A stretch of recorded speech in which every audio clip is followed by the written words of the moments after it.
Now, our live game this Sunday on Off the Ball, Ellen Road, Leeds United against Manchester United. One of those days where you would just love for it to be a packed house. But Brian Kerr and Stephen Doyle are going to be along for that one from 2 o'clock. To talk about Leeds, I'm delighted to be joined by the BBC's Adam Pope. Evening, Adam. Evening, Nathan. It is one of those days where you would absolutely love Ellen Road, packed to the rafters, United in town. Whew, tasty. It's the biggest one, isn't it? It's the one everybody looked at. They are ancient rivals for anybody that knows the football, Nathan. You know, and I know Johnny Giles would have spoken about it, but this is one of the big rivalries in English football. And I know they haven't had the chance to clash that much, but yeah, in normal circumstances, this is venomous, an absolute bear pit of a game. And on the back of Liverpool, which would have been pretty tasty as well with the crowd in, it would have been like the ultimate week for Leeds fans, really, I think, this week. Is the Leeds-Manchester United rivalry like the Ireland-England rivalry, where we really don't like the English and want to beat them all the time and it means absolutely everything, and the English kind of look at Ireland and go, yeah, whatever, it's not really happening for us? Is this far bigger for Leeds than it is for Manchester United? I think Manchester United fans would say that, but wasn't it funny that even in the time that Leeds had in League One, never mind, you know, just in the Championship, Manchester United still sang about Leeds, and it's still venomous. When they went there and won as a League One side in the FA Cup in one of the most memorable, you know, upsets back in 2010, you knew it meant something. And it is. I'm not being funny. It's vicious, and it does go both ways. There's no doubt about it. I mean, obviously, Manchester United and Liverpool over the years they're having obviously a cross rivalry with City and the noisy neighbours, but this one's got something very, very special about it, and it takes anybody that follows football through the 60s, 70s and 80s will know exactly what I mean. Leeds have been a joy to watch this season. They brought so much to the Premier League and will be hoping to kick on over the next couple of years and maybe get themselves back to where they were 20 years ago, into the Champions League. They would have been one of the potential big victims of the Super League. They were one of the first to take a stand. They wore the T-shirts on Monday night ahead of the game against Liverpool. How did that come about? Was that player driven? Was that driven by the Premier League? Well, that's really interesting, that, because we know that Patrick Bamford came out after the game and said what he said about the coverage that the ESL's had, and that he didn't think it was a good idea. And then he also mentioned things like, you know, racism as well should be covered just as much, which is a problem in the game. Today I spoke to Pascal Straug about it too, and he reiterated it, and he said all the players felt the same way. I think it was club-driven, largely, because Andrea Radrizzani, the chairman and majority shareholder, he was very open in Italian on his Twitter feed, having a go at the team or the club that he purports to support as a young lad, Juventus, who obviously were one of the instigators of this too under Agnelli. So no, it was very much a club stance on it too. And I can see why as well, Nathan, because if you look at someone like Leeds, who are now committing themselves to a big ground redevelopment, and then you look at a club like, say, Everton, who are right in the midst of a ground move, £550 million worth, clubs like that, who, as you say, have got an historical success, they could be classed as, you know, one of the very big clubs if you go back on whatever criteria you want to choose. I think they're the sorts of clubs right now who are trying to do it in the so-called right way that really stood to be disadvantaged by this. And you could end up with literally sort of white elephants of football grounds that have been redeveloped to help progress the club and the community as well, I should say, but have been left stranded by the snakes of the six that were, you know, in this country alone, we're going to move away and set up their own European league. And we shouldn't forget about all those multi-millionaire and billionaire owners who weren't in the top six, who suddenly, having had so much success in their life and getting so much of what they wanted, found themselves as the paupers in this, were left behind. And Andrea Radrizzani, the Leeds owner, is a wealthy man. He's a man who has been very involved in the more modern side of the rights deals. He was the head of 11 Sports. He's been to the forefront of the modernisation of television viewing. What was his personal reaction, do you suspect, to the fact that people he would like to see he's probably at a level with in some ways have sort of moved past and were more than willing to leave him behind? Yeah, he wasn't happy about it, you know, and I think on Sporting Merit he found it very, very difficult to swallow, didn't enjoy it at all. Now, I think it's interesting that you raise that point because of the interest that he has, because look at somebody like PSG, of course, who notably weren't involved in this as such, although the invite was there. Nasser Khalifa, who's a big friend of Radrizzani, for example, he's involved in TV with beIN Sports, who are heavily embedded into the Champions League. So someone like him thought, well, do I stick with what I've got, I suppose, or do I go to this new venture? And basically end up suing himself, I suppose, if he got out of the deal with the existing Champions League with Sky, beIN Sports, and go somewhere else. So it is interesting when you've got big people at the top of these football clubs who are involved in sports rights and in broadcasting. Now, Radrizzani was clear that he's not going for this. He didn't like it at all. It's interesting with Leeds, though, Nathan, because they've got a 37.5% owned by an American. It's San Francisco 49ers Enterprises.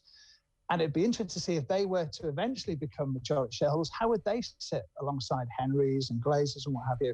Now, to my mind, they're very much aligned with Radrizzani, and therefore were against this idea. And I do know for a fact that they were very much, I didn't say the instigator, but they were behind the messages of football for the fans in terms of the banners that were inside and outside Ellen Road on Monday night against Liverpool. So they do seem to, at this stage, certainly have got the culture of what sport is in these isles and how different it is to America. So I do think it's genuine, the opposition to what was going ahead, although obviously people will have reservations because of the type of business that these people are involved in. Looking at the financial side of it then from Leeds as we head towards a transfer window, maybe all of this is linked up with Marcelo Bielsa and we should talk about him first, but like, they spent money last summer, not huge money, but they bought a couple of centre-backs in Llorente and Coca. They've probably been unfortunate with injury with the two centre-halves. A lot of people are questioning them defensively, but maybe if they were there all season it'd be different.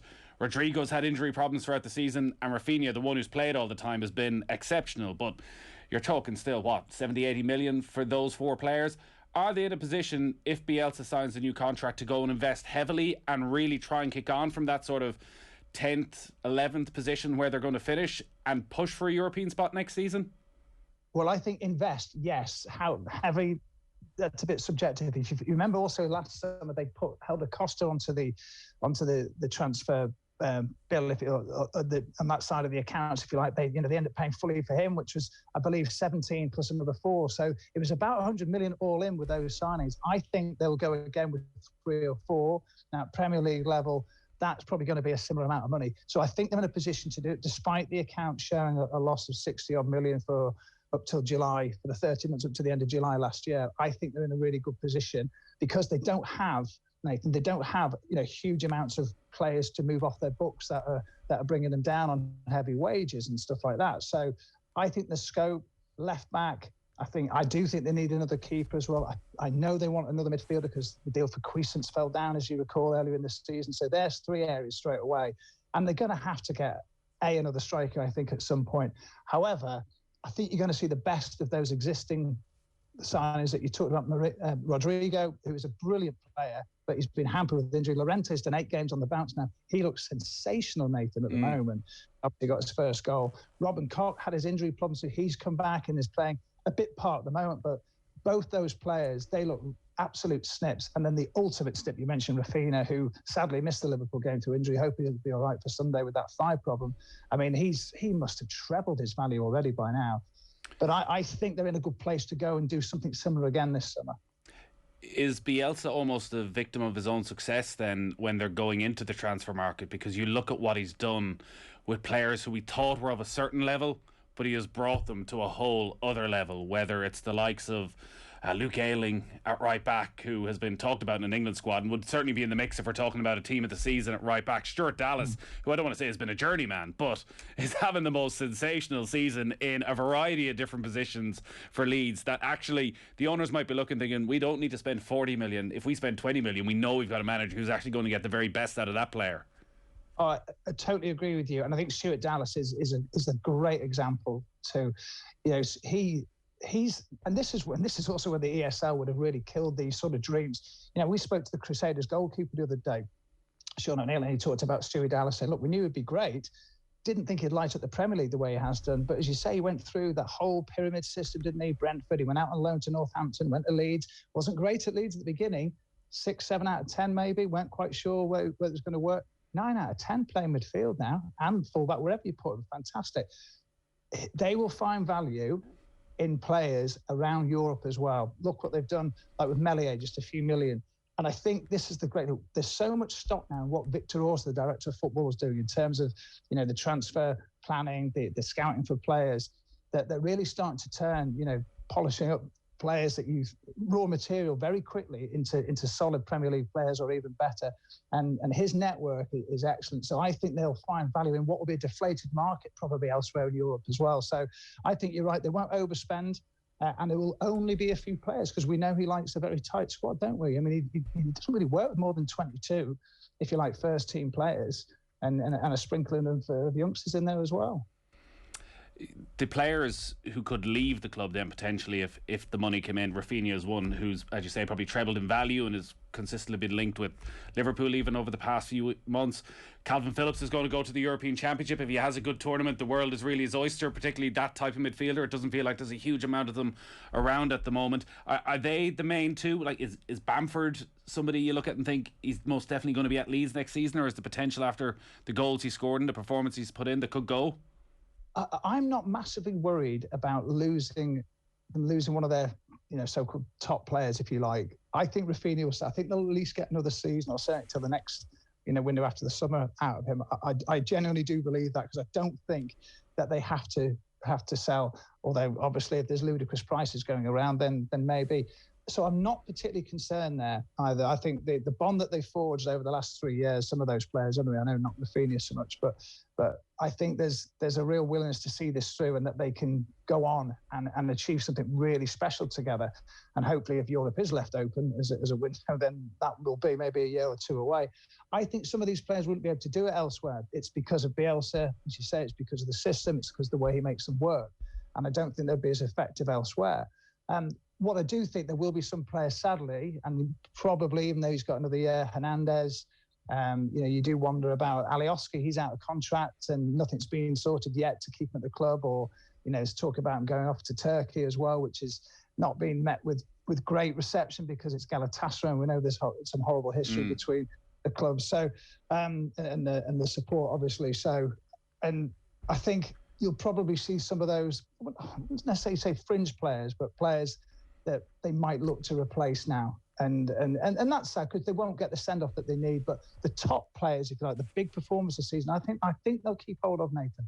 Yeah, and they do now have important players, but nobody is more important there than the manager right now, Marcelo Bielsa. And you mentioned John Giles has been raving about him again this evening as to how much he enjoys watching Leeds and how much he admires the fact that he does the same thing in every game, how direct Leeds are all the time. That even that night against Manchester United, the last time when Leeds got well beaten, straight after they had a stunning win against Newcastle, they have this defeat against Manchester United, and it could have been a 10-5 that day. Like John was making the point, you can't play that way as a one-off and suddenly become defensive against Manchester United. They've got to stick with the rhythm and the routine of every single game. That's just not him. He was saying, if Manchester United had any sense, they get rid of Ole Gunnar Solskjaer and bring in Bielsa. That Jose Mourinho's gone at Spurs, they should go after Bielsa. I know, because of his personality, maybe those clubs aren't going to go there, but his contract is always the big talking point around Leeds. Where are they heading into the summer? Yeah, there was an erroneous report recently in La Nación in Argentina that suggested he was close to signing a 2-year deal, and he basically said to me, no, he said that report is wrong. I have no store by that. It is inaccurate. So what he said it'd be probably a few months ago now, when Radrizzani came out and said, look, we have to think of a succession plan, ideally he stays, but, we have to think going forward, blah, blah, blah. So Bielsa likes to do this stuff at the end of a season, as we know. But he did say, look, if they force me to, then I will give them an answer before the end of the season. And basically said, all the conditions here are great. It's an absolute privilege to work here. I love here. I love what's going on. Everything's in place. So there's no flies in the ointment there, other than he just likes to sort out in his own time. So I personally think he'll stay and sign another year, which is what he does, because everything seems to be aligned. However, I don't think the pen's anywhere near the paper at the moment. But in his mind, that won't be a problem. Don't forget, Nathan, they started the season against Liverpool, and nothing had been officially announced that he'd signed up for the season at that point. So I'm not overly concerned. We've sort of got used to how he works. Ideally, for the club planning, you'd like to. But it's not because he's been obstinate, I don't think, Nathan. It's because he said, look, when I'm being asked about this with 10 games to go, what happens if we fall off a cliff? in terms of results, will they think differently about me then? Why don't we all wait and assess the season as a whole? And that's why, and Johnny's right, saying that's why they will keep playing this way until the end of the season, regardless of the fact they're safe, because he demands the highest levels from every game. So until Sam Allardyce and probably an already relegated West Brom come on the final day, this lot will be going hell for leather, and then he will want to assess where he's at going forward. The fall off a cliff was a criticism from a couple of years ago when it was felt they just ran out of steam, that he had worked them too hard, and that over the final quarter of the season they just had nothing left in the tank. A sense that maybe they benefited from the COVID break last year, which meant that when they came back they were ready to go once again. Like, there's been no sign of that at all this year. I heard Patrick Bamford in the post-match interview saying, yeah, we're tired, but everybody's tired. Every player and every team is tired. It doesn't seem that hard running style, that breakaway in the 90th minute where they're still pushing for a third or fourth goal and 5-6 players make this lung busting 60-70 yard run, they're still able to do that.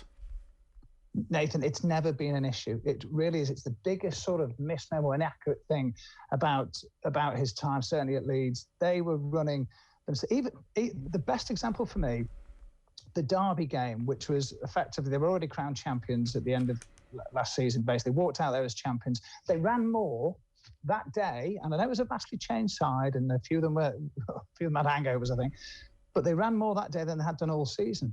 So it doesn't matter. It's just so untrue to say that this side runs out of steam. They don't. It's a different thing losing your bottle against Derby in the second leg of the year before. That's a completely different thing. But never running out of steam. No, they are.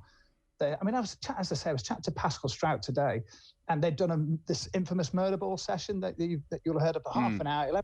Absolutely full on, no throw-ins, no corners, no nothing. It's just full on, in the sunshine, thankfully at last too. And he said, look, it's always hard, but there's a smile on his face. And I know because they're winning and they're doing well at the moment, but it's never changed. So they're used to it now, and they will go until the final minute of the final game against West Brom, and who knows what's going to happen by then in terms of the table, because they've already this month got 4 more points than I was expecting, with the one of Liverpool and Man City, and who knows on Sunday, you're not going to rule out them taking something on Manchester United.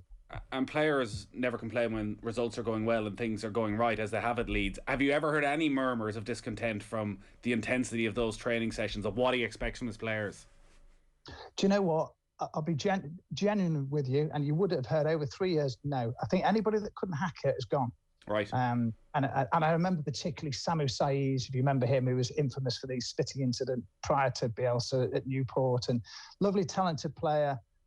He saw in pre-season, he was nowhere near the others. He was literally football pitches behind the others in the general warm-up. And I thought, yeah, you're going to struggle. And I think, but genuinely, you don't hear discontent. I think the one thing they found really hard, some of the players, and Janssen mentioned this before we went to Brentford, is that those players that need a very close relationship with their head coach or their manager, he doesn't get it. He takes that distance, as we know. He's not particularly hands-on in that sense. But then again, you see other moments, when he goes and hugs Patrick Bamford when he volleyed in that thing that went viral, when he was up in training, he hit that volley over the top of the keeper when he was coming back from injury a couple of years ago, and you see him running across, the training ground to hug him. So he has those moments. You saw the video when they got promoted, when they were all celebrating. He's got a really lovely touch on him as well. But, funny enough, I was talking about the communication method. Even though he still speaks Spanish, he uses his coach's staff to speak in English. And I said to Pascal Strout today, I said, it's still weird to us how he gets his message across. Is it at all difficult? He says, no, it's very, very simple. It makes it very easy.